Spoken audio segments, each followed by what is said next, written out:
Si usted es de los que cree que la literatura debe de ser un ejercicio de humildad y de distancia, por favor, cierre este video y váyase a ver a otro youtuber que hable nomás de clásicos rusos, que por lo demás dudo mucho que haya leído. Porque hoy vamos a hablar de Emmanuel Carrer, el hombre que convirtió la autoficción en un deporte de contacto físico y el true crime en una sesión de psicoanálisis donde nosotros, los lectores, vamos a acabar pagando la cuenta del psicoanalista. Carrer nació en 1957 en el seno de una familia de la alta burguesía intelectual parisina. Su madre fue Hélène Carrer, secretaria perpetua de la Academia Francesa. Es decir, Emmanuel Carrer creció en el tipo de hogar, en la clase de hogar donde probablemente se discutía sobre la estructura del sintagma mientras le embarraban mantequilla a una baguette y destapaban una botella de vino.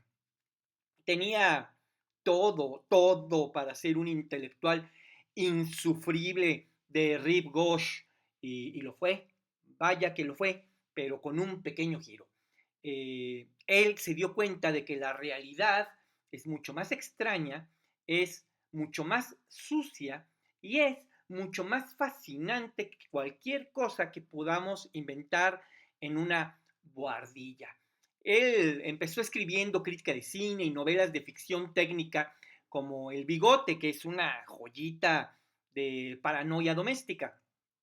Pero pronto entendió que la ficción era una máscara demasiado cómoda.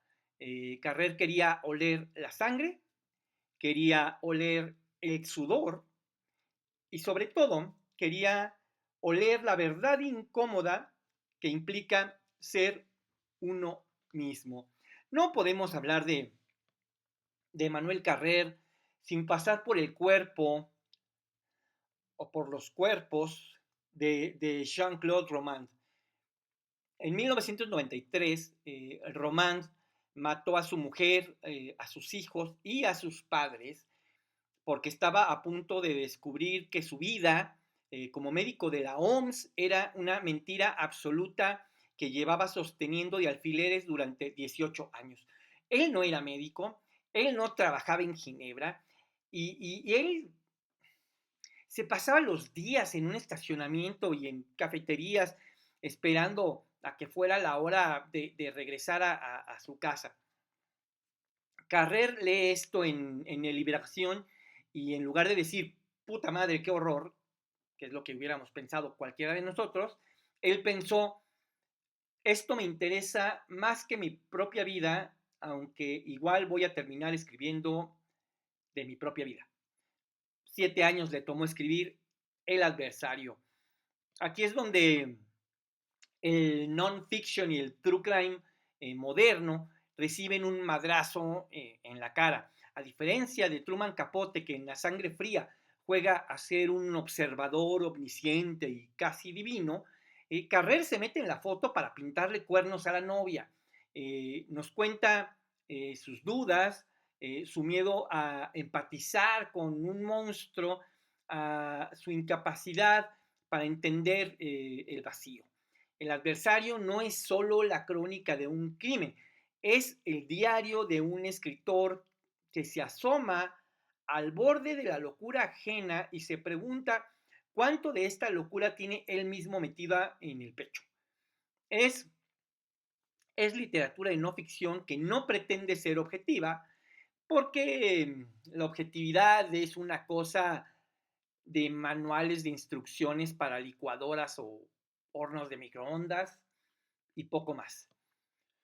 Carrer ha creado una escuela de escritores que han entendido que el yo es la brújula más precisa. Su influencia en la literatura contemporánea es masiva porque validó el chisme elevándolo a la categoría de metafísica. Sin él, quizá no tendríamos este auge de crónicas latinoamericanas que mezclan el reportaje con la confesión personal, ni esa sensación de que el autor debe estar tan expuesto como sus personajes. Si si el New Journalism de los años 60 con Truman Capote, con Tom Wolfe o con Norman Mailer fue la revolución que permitió meter técnicas de la novela en el reportaje, Carrer es la evolución mutante y un tanto narcisista y un mucho neurótica de esa estirpe.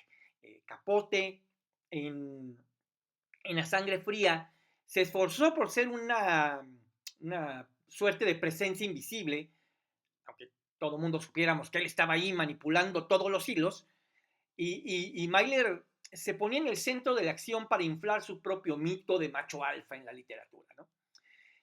Carrera, en cambio, se pone en el centro, sí, pero él lo hace para humillarse, para dudar de su talento, para diseccionar sus propias bajezas morales, a diferencia del estilo pirotécnico y lleno de onomatopeyas de Tom Wolfe, la prosa de Carrera es quirúrgica, aparentemente es sencilla, pero es mucho más peligrosa. El New Journalism quería que la realidad pareciera una suerte de película de Hollywood. Carrer quiere que la realidad parezca una confesión en un cuarto oscuro, mientras que los americanos se desviven buscando la gran novela americana a través de los hechos, este francés busca la gran mentira de la identidad. Para él, el non-fiction no se trata de acumular datos, sino de admitir que el observador siempre contamina el experimento. Es el periodismo de la subjetividad más radical. Es decir, no te cuento lo que pasó, sino que te cuento lo que me pasó a mí mientras intentaba entender qué mierdas pasó. Lo que Carrera hace es literatura sin red de protección, ya sea viajando a una Rusia post-soviética para seguir el rastro de un abuelo colaboracionista en una novela rusa, o diseccionando la vida de un aventurero fascistoide en Limonov. El tipo siempre está ahí juzgando, riéndose un poco de su propia suerte y recordándonos que al final del día todos somos el héroe de nuestras propias historias. Para entender la genialidad de Carrer hay que ver qué hizo justamente con Edward Limonov. Limonov era un personaje que ningún novelista cuerdo había inventado. Empecemos por ahí, ¿no? Era un poeta punk en la URSS, vagando en Nueva York, mayordomo de un millonario, mercenario en los Balcanes y líder de un partido nacional bolchevique que mezclaba a Stalin con el diseño de moda. Cualquiera habría escrito una biografía épica con un personaje así, pero Emmanuel Carrer decidió que lo más interesante de la vida de este fascista romántico era escribir cómo se sentía Emmanuel Carrer al respecto. Hay una anécdota deliciosa donde Carrer admite que mientras entrevistaba a Limonov, se sentía como un burgués patético y aburrido comparado con ese bárbaro lleno de cicatrices, ¿no?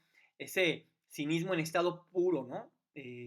Carrer utiliza la vida de un tipo que disparaba ametralladoras en Sarajevo para reflexionar sobre su propia incapacidad de ser un hombre de acción. Al final, Limonov no es solo el retrato de un loco peligroso, es la confesión de un intelectual parisino que tiene la honestidad de admitir que en el fondo todos sentimos una envidia tóxica por los que se atreven a vivir fuera de la ley, por los forajidos, aunque sepamos que son una bola de impresentables. Hay que, hay que tener un tipo especial de cinismo o una honestidad brutal para escribir una novela como Yoga y pasar de hablar de la meditación y el tai chi a describir con lujo de detalle una crisis depresiva que te lleva a un hospital psiquiátrico con electrochoques incluidos. Carrer no nos pide que le tengamos lástima, nos pide que nos sentemos a ver el espectáculo de su propia autodestrucción. Su obra está constantemente salpicada de este humor negro, ¿no? Es ese amigo que en un funeral te dice al oído un chiste sobre el muerto. Sabes que está mal, que eso no se pinches hace, pero que es la única forma de no salir corriendo de ahí. Es decir, su estilo es ameno porque escribe como quien te cuenta un secreto en un bar pringoso de Tijuana después de la tercera cerveza. Es directo, no se anda con florituras literarias innecesarias y tiene la elegancia de los que ya no tienen nada que ocultar porque ya lo publicaron todo. ¿Por qué seguir leyéndolo? Porque en un mundo lleno de filtros de Instagram y vidas curadas por algoritmos, Carrer es el recordatorio de que somos un completo desastre. Es el cronista de nuestras más profundas contradicciones. Nos fascina el adversario porque todos hemos mentido alguna vez para no quedar mal con nuestra esposa o con nuestro jefe, aunque espero que ninguno de nosotros hayamos llegado al extremo de aniquilar a toda nuestra estirpe, ¿no? Carrer es, en definitiva, el boyero oficial de la condición humana, y mientras él siga dispuesto a desnudarse en público, mental y emocionalmente, nosotros seguiremos mirando un poco horrorizados, un poco divertidos y profundamente agradecidos de que sea él quien está en el psiquiátrico y no nosotros, o al menos de que él tenga el talento para cobrar por hacerlo. Y todo esto viene a cuento porque justamente acaba de sacar una nueva novela, Collos. El descarado lo vuelve a hacer y ahora escribe un libro sobre la muerte de su madre y por supuesto que yo me voy a sentar a leerlo con el cinismo absoluto que él podría esperar y pronto hablaremos de Collos. Les recuerdo, mi nombre es Jonathan Frías. Si les gusta el contenido que hacemos en este espacio, like, comentar, suscribir y todas esas barbaridades. Y nos vemos muy pronto.